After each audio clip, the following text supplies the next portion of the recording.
চলেন একটা কাহিনী দিয়ে বুঝাইতে চাইতেছি, লম্বা হয়ে যেতেছে কিনা জানি না।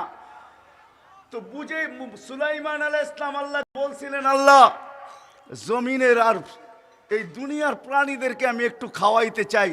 তো জিজ্ঞাসা করছে একদিন খাওয়াই? তা আল্লাহ বলে সম্ভব না। তো নামাইতে নামাইতে এক বেলায় নিয়ে আসছেন, তা আল্লাহ বলছে এটাও সম্ভব না। বলছে চেষ্টা তো করতে পারি। তা আল্লাহ বলে করে দেখো। তো 6 মাস 1 বৎসর পাকাইছেন জিন এবং ইনসান দিয়া। সুলাইমান আলাইহিস সালাম পাকাইছেন। যখন পাহাড় হয়ে গেছে, ধারণা হয়েছে যে না সবার হয়ে যাবে, তো আল্লাহকে বলছে আল্লাহ মেহমান পাঠান। তো আল্লাহ জিজ্ঞাসা করছে জল না স্থল?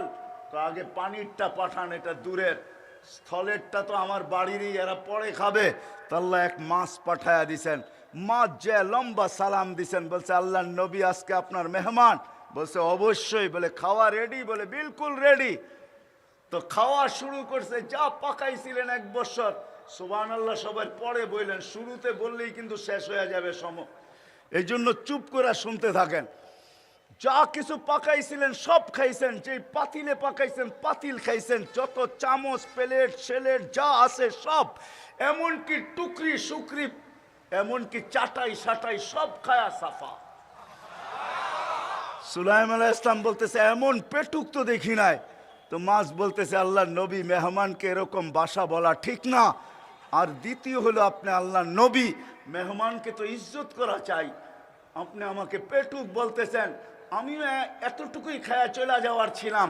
যখন আপনি খোসা দিছেন তো তথ্য বলেই যাইতেছি, ডেলি আল্লাহ এরকম 3 লোকমা দেয়, আপনি মাত্র 1 লোকমা দিলেন।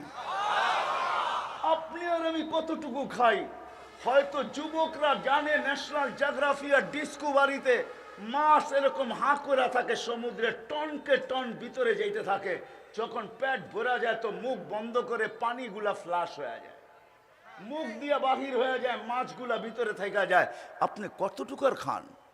আল্লাহ বলে তোর জন্য সবাইকে পালতেছি, তোকে আমি অস্তিত্ব দিছি, সব কিছু দেওয়ার পরে তুই হারায়া গেলি। তো হারায়া গেলি কি কইরা? এই জন্যই আমি বুঝাইতেছিলাম, এইখান থেকে বাহির হয়ে গেছি। যে আব্দুল কাদের জিলানী রহমতুল্লাহ আলাইহি লেখছেন, হয় হয় মানুষই আমরা সব পাওয়ার পরে হারায়া যাই। সবাই প্রত্যেক ক্ষেত্রের মানুষ হারায়া গেছে।